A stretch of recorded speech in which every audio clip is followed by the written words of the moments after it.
Stop and think about your daily life and the various digital devices you use at work, rest and play. Every click, swipe, like, transaction or comment you make creates information that accumulates online.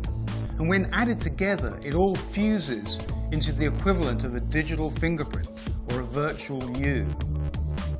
Recognizing, reading and leveraging these digital fingerprints is how companies like Facebook and Google and Apple and Amazon and many others have emerged as the new titans of our digital age.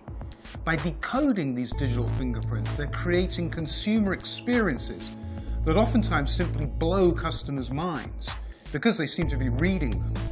These digital fingerprints, which we call code halos, aren't confined to digital native companies. In fact, forward-thinking companies around the world are beginning to explore the art of the possible by building code halos around the way they hire people using LinkedIn and Monster.com, or creating innovative new products or services leveraging Kickstarter and Indiegogo, and marketing and selling their products through Facebook and Twitter and Pinterest. By competing on code, these leading companies illustrate the impact that the management or mismanagement of code halos is having on corporate fates.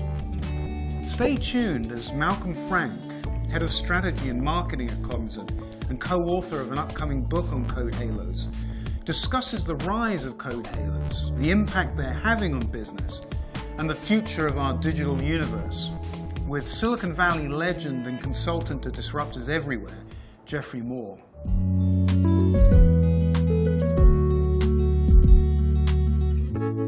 Jeff, one thing we are seeing is they're starting to see that there's a physical life to something that's sort of obvious. I've got my customer. I know what he or she looks like when they walk in the store. I've got my product. I know what it looks like when it goes down the road. But now folks are recognizing there's a virtual life to that entity as well. So, for example, Pandora, Netflix, Amazon, they've never met me. They don't know what I look like physically, but they start to recognize my virtual self through all of my online transactions and what device I'm using and when I'm coming in, and it creates a pattern. And in many ways, my virtual life is a more accurate reflection of who I am than my physical being. And we're seeing that in customer relations, and now we're seeing it with the Internet of Things with products. For example, GE is building the industrial internet, where they're building what we call these code halos around their jet engines, around their locomotives. Nike, in fact, I have one on, they're doing it with the Fuel Band, where they can start to manage your virtual physical life to see, are you in shape and what are you doing on a daily basis? But firms are having trouble in some cases tapping into that. We've seen the darlings, the LinkedIns and the Facebooks and the Netflix, they're just destroying their competition with this. But other firms are having trouble operationalizing that. So how do firms make sense of that and start to get it into place? I'll give you an English major's answer, so careful here. Yeah.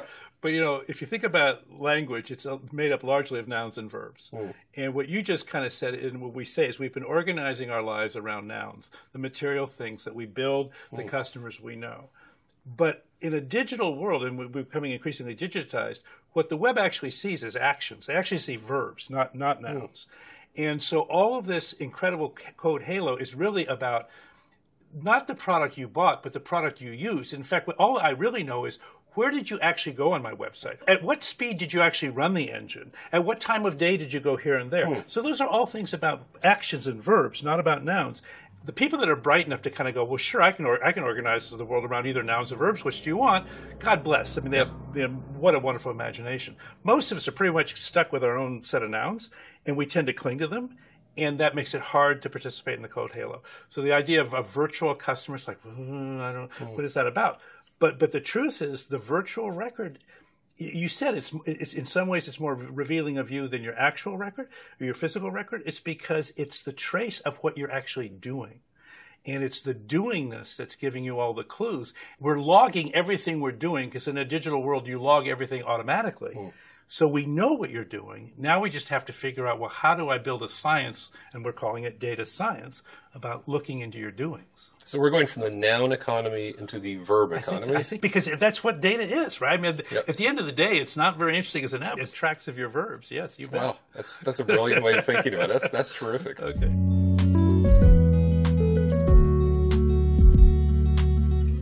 What are you seeing with more traditional firms recognizing this but feeling stuck? Well, exactly. So a couple of things. One is moving from realizing that their traditional business still exists. It was typically built on material workflows. They then began to put information systems to track those workflows. So that was fine. That made them more productive. That created Six Sigma opportunities.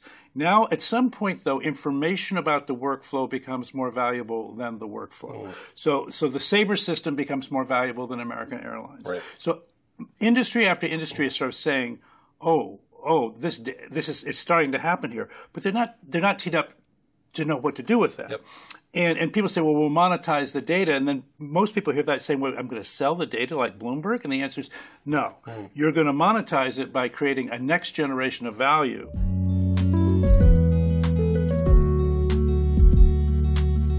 The way we view it, there's always been the physical value chain. You know, how do you procure a widget and make it and distribute it and sell it and service it? But what you're describing, there's now a second value chain, if you will. There's a virtual value chain working in parallel with that. The hallmark of this decade may be the abundance of data. We see the studies that say data is going to grow 50-fold in an organization. Well, folks know that, but they say, well, what do I do with that? Where do I apply it? How do I get started? Oh, and in fact, I would argue it's a liability before it's an asset. If you have 50 times more data and don't know what to do with it, you're just buying a lot of storage from NetApp and EMC. Right? So it just doesn't make any sense. And the problem is we weren't raised as quants. You know, we were raised, as quals, or at least, those of us who were liberal arts majors. Yep.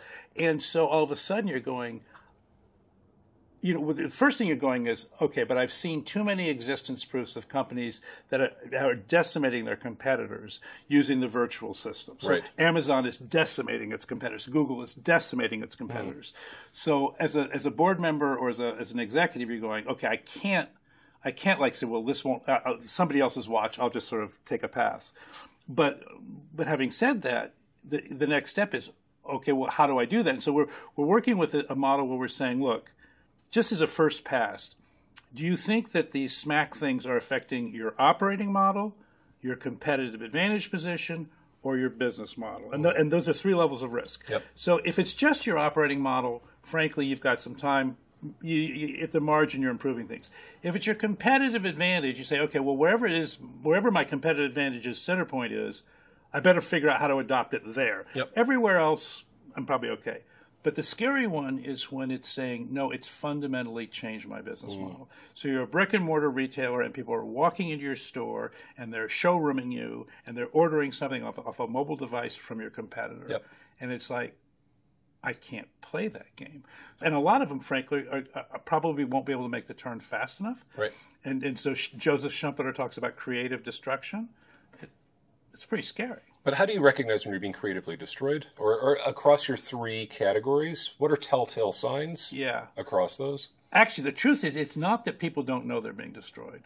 It's that I don't know how to turn a boat in the time interval you proposed, in the situation I proposed. It's like watching a wreck happen in front of you. So think about, Antonio Perez takes over at Kodak. Now, he knew what was happening. He took the job knowing what was happening, right? And yet he couldn't get it turned fast enough, and he had to go bankrupt and come back out. And when he came back out, he had no consumer business at all. The great consumer brand of my lifetime, none.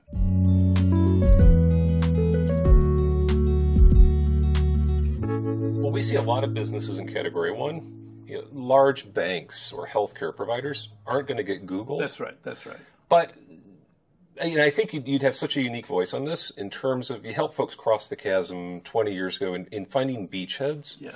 So for those businesses in that situation, how do they find their beachhead either operationally, is it in the customer-facing part of the organization, the product design, or do you see it starting with a specific technology, meaning let's get mobile right or let's get analytics right? Where do you see those beachheads? So I think I would take the four key technologies against the 3 possible places, and I would just do a 12. So it's 12 cells, right? I do a heat map. I sort of do like hot, medium, cool. And basically, one of the 12 cells would be my beachhead. So I'd say it's which of the, if my business model is being disrupted, and I know it, and it's happening now. It's like, I'm sorry, I have a life-threatening situation. But even then, I would say, well, I can't work on all 4 of these things. So which is the place to do it? For a lot of the folks you're talking about, we may not be there yet. But if you picked one cell and said, okay, that's the cell I'm going to make the no holds barred commitment to. Whatever it takes, it's the whatever it takes cell. Then everything else in the matrix, the other 11 cells, are some version of either I'm going to do a table stakes play, or I'm not even going to play at all for a while. But I think what people are doing instead is they're kind of testing the water in all 12 cells, and that doesn't. You don't learn enough from that. Is the problem? Okay, so I think first of all, it has to be all hands on deck from both sides. You don't, no matter who you are, you don't have enough talent inside. And if you do, it's in the wrong place.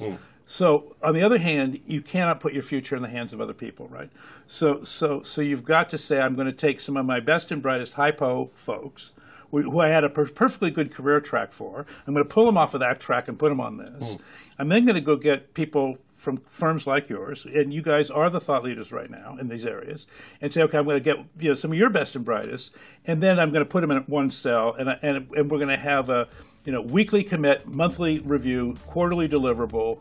None of this 2-year plan crap. 90 days. What can we do in 90 days? What can we do in the next 90 days? Because that's the cadence that this world is on right now. To learn more about Code Halos, buy the book, Code Halos, The Digital Lives of People, Things and Organizations, or download the app at the Apple App Store.